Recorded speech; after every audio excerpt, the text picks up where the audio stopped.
Hey guys, it's Chris with All NBA Hoops. Just another week, another weekly recap. Sam ain't here today. He's got a French test or something. Kind of lame, but we'll make do.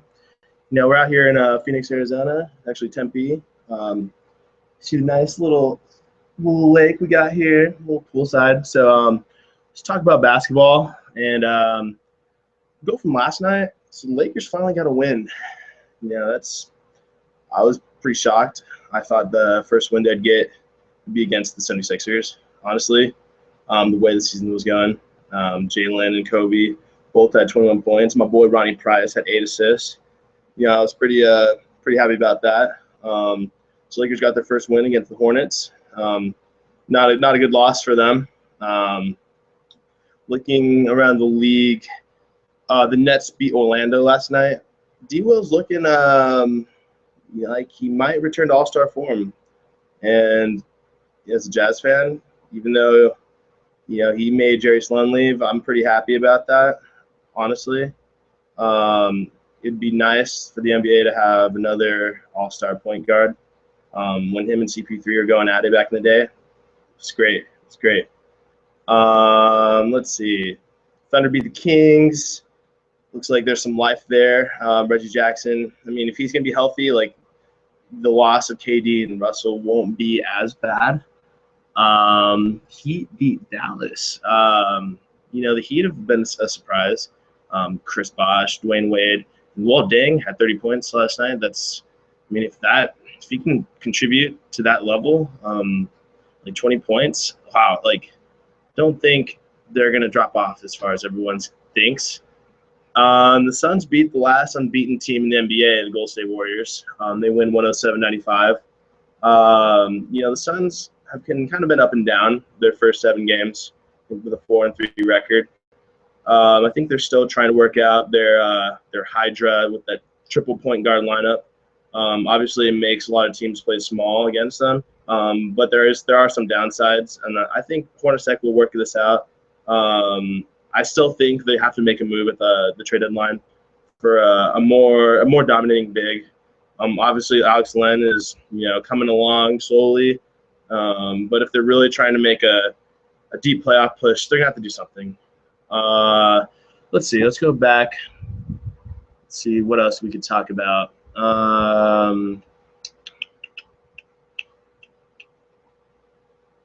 So the Spurs have kind of struggled.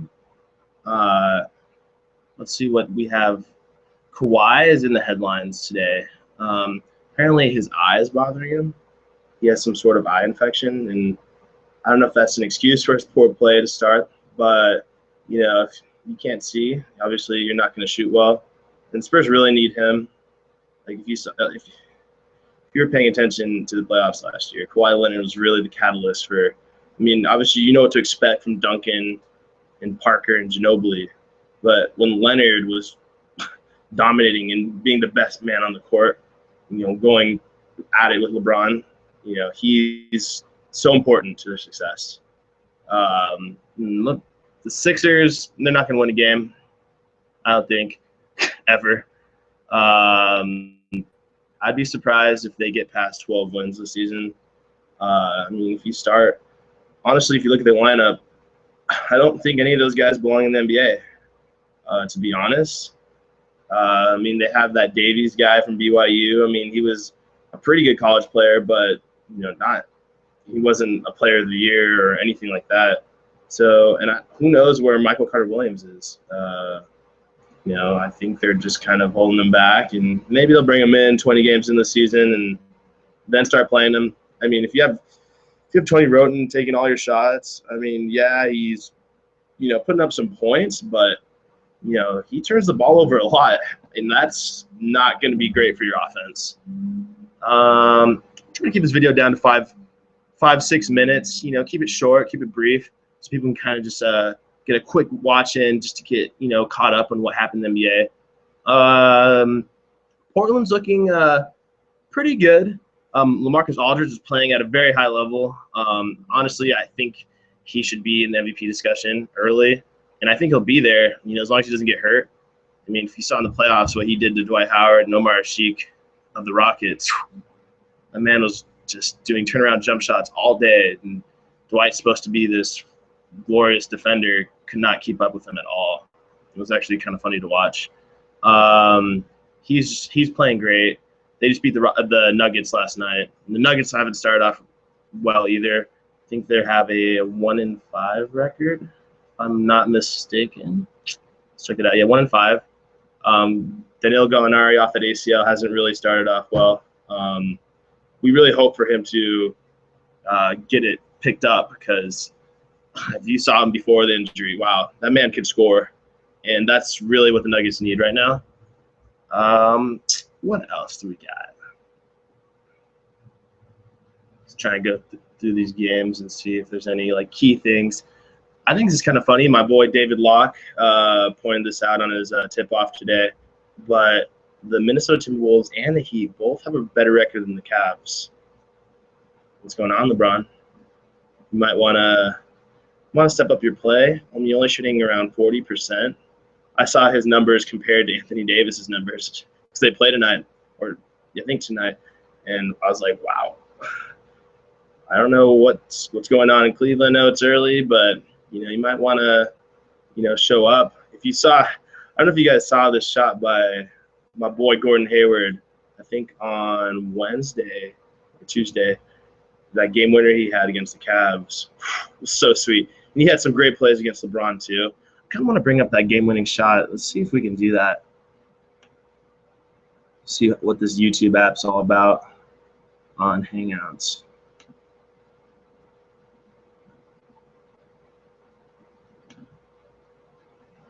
All right, let's see if I can do this. Add videos. Gordon Hayward, game winner. Better be on there. All right, I think this one's going to be good.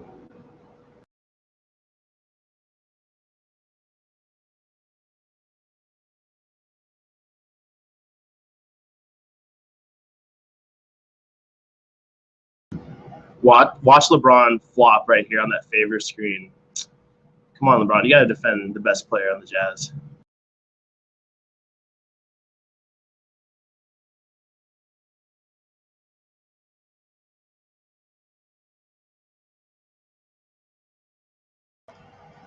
Shout out to Memo right there, the old money man.